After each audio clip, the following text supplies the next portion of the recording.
Hey, what's up, fellas? It's Gunthug here, coming at you with some Week 2 PSL action. This is my match, obviously, and you guys probably saw it. If you didn't see it, you've maybe seen the replay by now. You at least know what happened. I explained in the post that I pretty much won this game on a crit. Spoiler alert, sorry if you were eagerly awaiting the results of this match through this video. Anyways, I thought it'd be an interesting perspective. I don't necessarily like commentating over my own replays just because it can sound it can sound like revisionist history where I'm going back and saying I would have done this when I wouldn't actually have done that. But I think it's just interesting. I want to give you guys a little perspective on some of the tough choices you have to make in DPP. I thought Nick brought a really good team in this match, one that really punished you for revenging one of his sweepers by allowing him to set up a different sweeper with really good type synergy between Lucario and Dragonite. So you guys can take a look at how that plays out, and you can see what I was forced to do. I had a very difficult decision to make later in the match, and I'll give you my explanation for it, why I made the wrong decision, and then you'll see why it worked out. Anyway, so let's get right into it. Pretty, you know, we talked last week during the Spaint match about Uxie lead, and what I see Uxie lead, I think to myself, yawn. And maybe that's just because of Spaint, or whoever Spaint got that team from. I think M Dragon is who we got that team from. That's what I'm always worried about, that yawn. And so I had a backup plan. I have a Pokemon that I could have switched to should Machamp have gotten yawned. But I decided to stay in and soak up that Psychic. Uxie's stats aren't all that great. I think I could be wrong on this, but I think Uxie's the one with 75 or 80 base attacking stats and then the higher defensive stats. So I wasn't too worried. I knew Machamp could soak up a couple Psychics. So I'm hitting with the Payback, that 100 base power dark move that I talked about last week during Robo's match. And my goal right now is actually to get down under 25% health, because I know that whatever he switches in likely will not be able to handle what I'm running on this Machamp. So he sets up rocks. I hit him with another base 100 payback. At this point, I'm pretty happy because the problem is if he hadn't set up rocks there, if instead he had psychicked again and taken me down to 2%, and I would have then taken him down to 25% with payback, I was running Custab Berry. It's a berry that under 25% health, it allows you to move first. It's basically a +1 priority berry for one turn. So I would have then moved first on this turn, but I don't think Payback would have done 25% because it was only 50 base power if you're using it first in the move. As we can see right here, it did 45% and 42% with double power. So you're looking at about 20 to 22% with only 50 base power. I don't think it would have killed the Uxie, so I'm rather fortunate he decided to set up rocks, because then it set up this. I kill him with a payback. I am in Custap range now, so I know whatever he brings in is probably going to get hit first before he has a chance to take down my Machamp. And that's why most people run Machamp lead. Some people run a Machamp that they want to hold on to a little later in the match. My goal with Machamp lead is to wreak as much havoc as possible with my lead. So I hit that Custap. I take about 50% away from his Rotom, which was definitely nice. Don't think Nick was expecting that, and it makes it easier for me to come in with my Roserade and begin to do whatever I did here. I don't remember. Do I try to Sunspore here? I do. Okay, and he's got a Lumberry. So immediately when I see Lum Dragonite, I'm thinking Dragon Dance. I mean, that's pretty standard on a Lum Dragonite to run Dragon Dance. You don't really see Mix Knight running Lum, because Mix Knight usually needs that Life Orb power to really hit hard from both sides of the thing, and obviously it's not running Choice. So seeing the Lum go away right there, it showed me that it was probably Dragonite or Dragon Dance Dragonite, and I need to go to something that can handle that. So I'm going to go back to Rotom. This Rotom is extremely defensive. I don't think I have an ounce of investment in speed or special attack. So I knew that he could at least stomach one of Dragonite's moves and burn back because I'm wearing Will-O-Wisp, or if he were to set up Dragon Dance, I could have still burned and severely crippled his Dragonite. He goes for the Fire Punch there, which is smart. You don't know.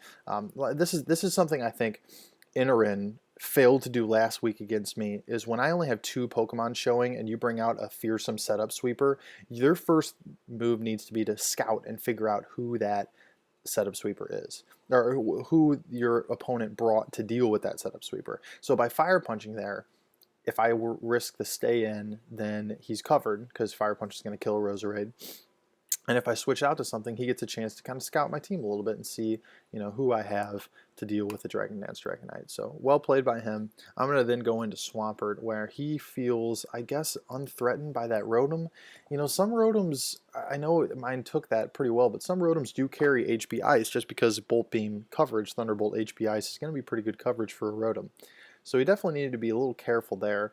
A burn, I mean, if he gets burned, it doesn't matter how many dances he gets up, he's going to be pretty heavily crippled with that Lum gone. So I think that was a definitely risky to go for the Dragon Dance, and you'll see here he gets forced out anyways because he can't take down Swampert. So he's going to go back to Rotom. And I'm going to hit him with the Ice Beam and hop on out. I definitely regret not setting up rocks there. I was worried he was going to hit me with a +1 Outrage, which can do serious damage to Swampert, and you'll see later that my Swampert was not fully physically defensive invested either. So I was definitely a little scared of an Outrage, and I thought to myself, all right, we got a +1 Dragonite. Let's go ahead and take him down with Ice Beam. Had I set up rocks there, this game would have been definitely a lot easier for me, but again, I'm not here to play revisionist history. Okay, I probably should have set up rocks. It didn't cross my mind. I don't have a good excuse for not setting them up, so I go to Heat Rain instead. I knew the way this Rotom had been playing, I had a feeling it was probably Scarfed, and most Scarf Rotoms carry Trick. So I went to Heat Rain. Heat Rain's usually a pretty safe switch for Rotom anyways. Even if he hits me with the Hydro Pump, it's not going to kill me. It's got pretty shaky accuracy, and he definitely doesn't want to take a Scarf Fire Blast with this thing. So he knows at this point that he's locked into Trick. He's going to forfeit a lot of momentum and have to predict me if he were to switch out. So he stays in and Tricks again, which is just going to lock me into whatever move I use, and I go for HP Ice. I would assume he knows at this point that it's definitely HP Ice, and this is where his Lucario comes in. Man, it's difficult to do that. I'm telling you, for like 10 years, I've been calling it Lucario all the way back. What was the first Smash game that had this dog? I think it was Brawl or Melee or something. I don't know, but I always called him Lucario. And no one ever corrected me. None of my in real life friends really seem to care all that much about Pokemon pronunciation, but different strokes for different folks. Here I am, and I'm going to start calling it Lucario. I'll give it a shot, guys. So anyways, I'm definitely scared of this Lucario. I don't know what kind of set it's running, and I immediately see that it's a Sword Dance set. Now, I did not bother to run a Calc here, but I was pretty sure that it was going to kill my Swampert. And I thought, I don't know, it didn't occur to me that there might be a better play than just sacking my Swampert here, my Rock Setter, before I even got rocks up. What I probably should have done is gone to Rotom, because even if he had crunched, he kills Rotom and I get a chance to revenge with Heat Ran. Instead, I mean, if he had close combated, it would have forced him to then crunch the next turn, which would, I mean, a +2 would definitely kill a 67% Rotom. But again, I think I would rather sack about a 60% health Rotom than Swampert, who at this point is my best answer to this Dragon Dance Dragonite. So that was a huge misplay on my part, and I completely acknowledge that. There goes my Rock Setter. Tran's going to come in. He can't. Most Sword Dance, Lucario, whatever you want to call it, carry Extreme Speed. Extreme Speed's not going to kill a Heat Ran from here, not with that Steel typing. So he's going to go to Kingdra. This is what I really like about Nick's team here, is he's got really good type synergy here between Lucario, Kingdra, and Dragonite. Dragon attacks are going to be resisted by Lucario. Earthquake and ground moves which are super effective against Lucario are going to be resisted by Dragonite. Fire moves, which are super effective against Lucario, are going to be resisted by Kingdra. So, I mean, based on what you kind of use to answer these threats, he can kind of switch around between them and really punish an unprepared team. So I'm going to take Scarftran out here, even though, I mean, for 4 times resist, that's pretty good damage on Kingdra. It just shows you how powerful Scarftran is. I'm going to go to Roserade. I didn't expect a Lum Kingdra would have been a problem here, because with Roserade here, Energy Ball is my grass move. It's not going to kill Kingdra from this range. It does, I think we'll see about 40 to 45%, but I knew I had to cripple him, and that rain boost, that 2 times speed in the rain, is definitely threatening me. So I threw him a Stun Spore. It's very interesting to note, and this Kingdra wasn't carrying Ice Beam. Even if he had been carrying Ice Beam, it wouldn't have killed. Roserade's very especially bulky, but it would have been interesting to see how much it did. Probably take me about into this range right here. Interesting to note that No, I don't remember what exactly I was going to say. But I hit him with a stun spore here, and he is... Oh, I was predicting a switch here. I figured at this point he was expecting maybe a grass move, and that this would be a good chance for him to go back to Dragonite or something along those lines. I probably only 2-hit KO. I got the kind of lucky parry there. But at this point, my goal is to get rid of rain. That is my absolute number one goal, because um, Pokemon like Rotom or even my Jirachi waiting in the wings here can handle this Kingdra, but they can't handle a rain boosted Hydro Pump. So he takes out my Roserade. I didn't feel like I needed Roserade all that much when it can't really do it doesn't outspeed. I was fat Roserade, so it didn't outspeed Lucario, and it didn't have the coverage to hit Dragonite with Fire Grass coverage. So I then reveal my Jirachi. Now this is mixed Jirachi with a Shuka Berry. I think I said in the chat that was Expert Belt Jirachi, but I can assure you this is the team I used. It was Shuka Berry. I didn't have Icy Wind on it at the time. I actually had Grass Knot, but I've since changed that because of how much trouble I'm having with dragons on this team. So I went to Icy Wind. As you can see, 55 base power move. Would have been very nice to have here in this match, but I didn't have it. He's going to go to Dragonite on the Psychic, and so this is what I'm thinking.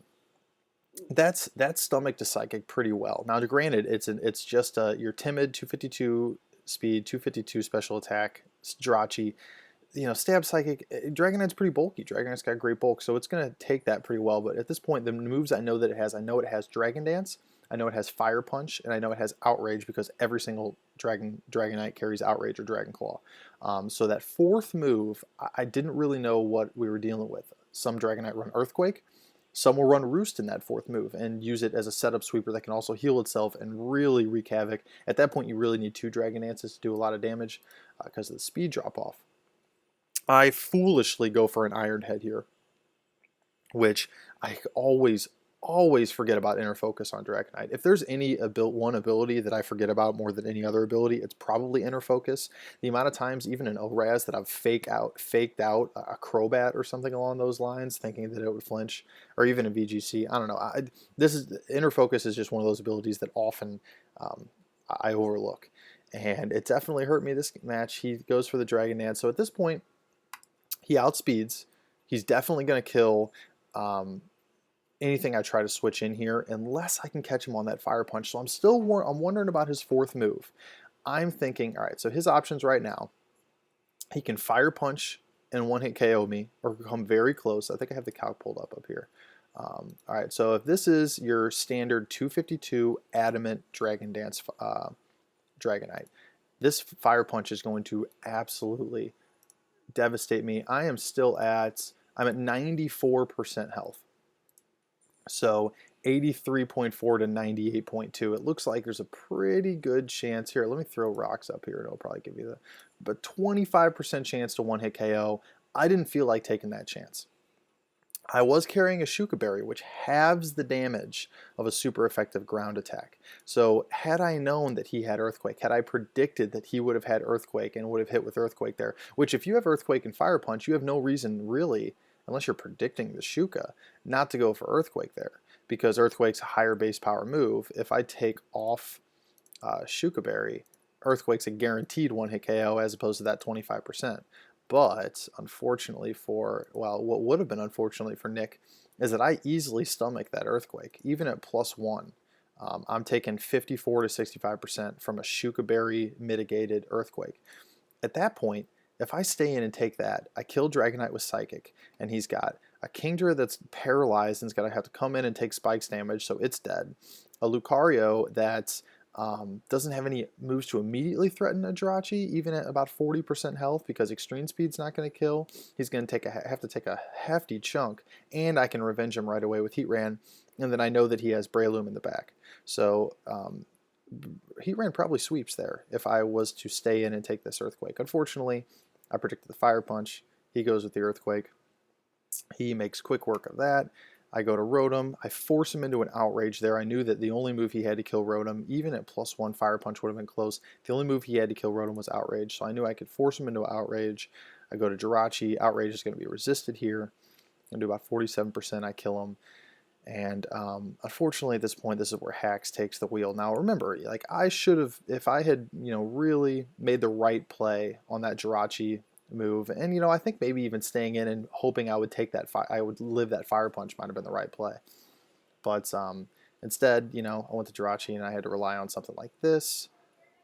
And there's the crit. That does, I don't know, probably 45 to 50% usually. This is 2 times crit mechanics, so I end up, cutting past the Kingdra, one hit Kang, the Breloom, and that was the match. You know what happens sometimes, and Nick knows that. Nick was really cool about this. I think he outplayed me overall. I think I probably had a little bit better of a team matchup. I had answers for all his sweepers, but in the end, he outplayed me. I got the crit, and it's the way the cards fall. So I'm sure it won't be the last time I face Nick this season. Could definitely see them, facing us in the playoffs and having another good match. So. Anyways, I thought you guys might appreciate that. That's all for this time. So stay tuned. I'm going to have the Telf commentary out soon because I thought that Telf Interin match that happened earlier today was a lot of fun. And I will see you guys then.